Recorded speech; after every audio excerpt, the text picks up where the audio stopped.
سر یہ ایک کنفیوژن ہے تھوڑی سی کہ ایسے لگتا ہے کہ جیسے مرد اور عورت جو ہیں ان کو ایکول بنایا گیا ہے، ان کے دائرہ کار جو ہیں وہ مختلف کر کے، لیکن قرآن میں کچھ جگہیں ایسی کنفیوز کرتی ہیں، جیسے کہ ایک جگہ مرد کو قوام کہا ہے اور عورت اس کے تابع ہو جاتی ہے، پھر ایک جگہ اگر عورت سرکشی کرتی ہے تو اس کو آخری درجے میں مارنے کا حق دے دیا گیا ہے آدمی کو، اور پھر یہ کہ کسی بھی جگہ ہمیں عورت پیغمبر کے روپ میں نظر نہیں آتی.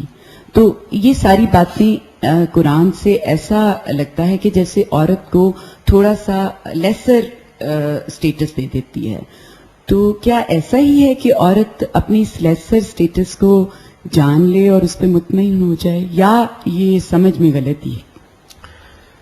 پہلے تو یہ بات سمجھ لیجئے کہ دنیا میں اللہ تعالیٰ نے جتنی بھی مخلوقات پیدا کی ہیں، ظاہر ہے ان کے درمیان صلاحیت کے لحاظ سے، ذوق کے لحاظ سے، رجحانات کے لحاظ سے اور ان کی اپنی جبلت کے لحاظ سے بہت فرق رکھا ہے.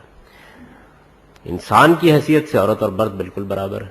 قرآن مجید نے یہ بتایا ہے اور اس سارے فلسفے کی جڑ کاٹ دی ہے کہ جس میں کوئی تفاوت آپ پیدا کر سکیں گے. سب آدم و حوا کی اولاد ہے.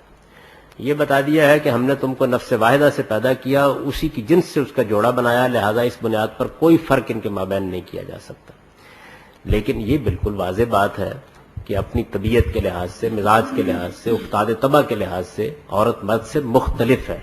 یعنی کمزور یا کمتر ہونا زیر بحث نہیں ہے، مختلف ہونا زیر بحث ہے. جب وہ مختلف ہے تو بعض احکام میں بھی اختلاف رہے گا. چنانچہ ہم دیکھتے ہیں کہ شریعت تو ایک طرف رہی، جو جبلی کیفیتیں ہیں ان میں بھی بہت فرق ہے. ظاہر ہے کہ جنسی معاملات میں عورت اور مرد میں فرق رکھا گیا ہے.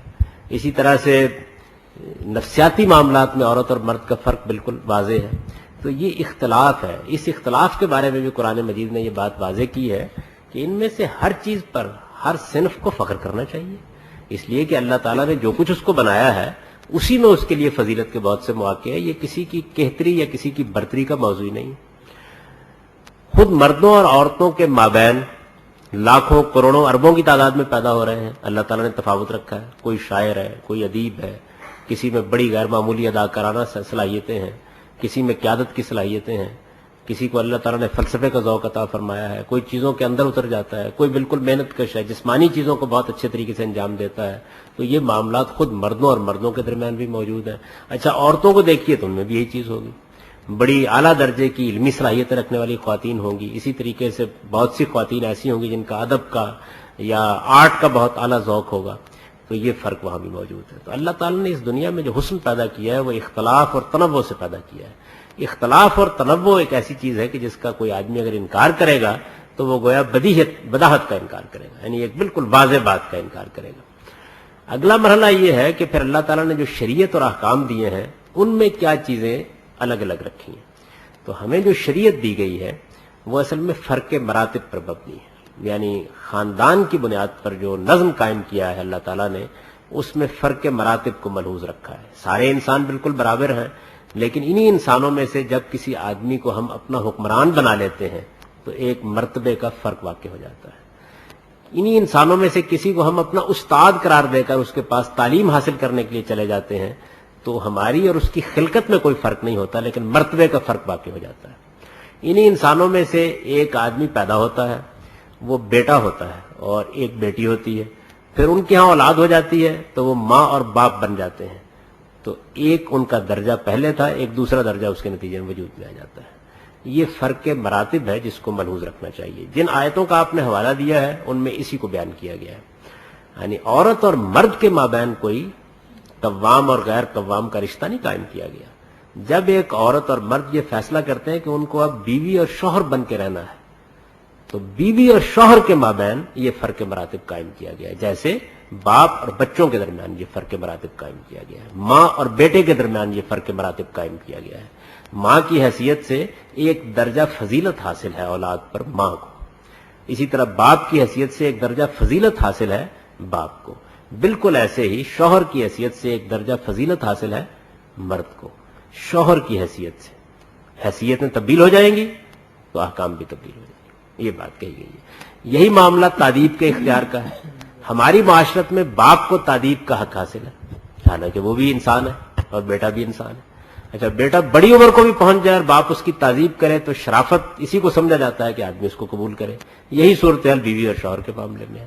تو یہ تعلقات ہیں جن کے لحاظ سے اللہ تعالیٰ نے احکام دیے ہیں، نہ کہ مرد اور عورت کا کوئی فرق کیا گیا ہے۔ اگر مرد اور عورت کا فرق کیا جاتا تو پھر ماں کو بھی اسی طریقے سے بیٹے کے سامنے سر جھکا دینا چاہیے تھا، پھر بہن کا معاملہ بھی یہی ہونا چاہیے تھا، ایسا نہیں۔ تو جو رشتے قائم کیے گئے ہیں ان میں ایک میاں اور بیوی کا رشتہ ہے، اس میں اللہ تعالیٰ کہتے ہیں کہ میاں کو ایک درجہ برتر رکھا گیا ہے تاکہ نظم کائنات چل سکے اور خاندان کا ادارہ وجود میں رہ سکے۔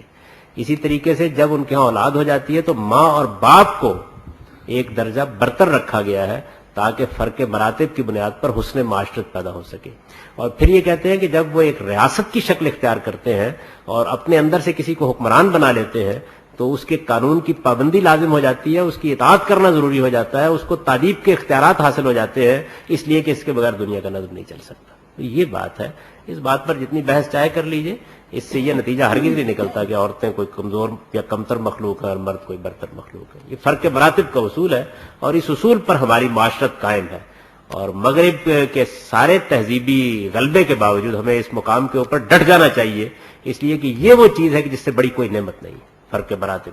جس دن باپ اور اس کی اولاد کے مابین یہ فرق مراتب قائم نہیں رہے گا، جس دن حکمران اور اس کے ساتھ رہنے والے لوگوں کے مابین یہ فرق مراتب قائم نہیں رہے گا، اور جس دن بیوی اور شوہر کے درمیان یہ فرق مراتب قائم نہیں رہے گا، خاندان ختم ہو جائیں گے، سوسائٹی انتشار کا شکار ہو جائے گی اور دنیا میں صرف انارکی ہوگی، اس کے سوا کچھ نہیں ہوگا۔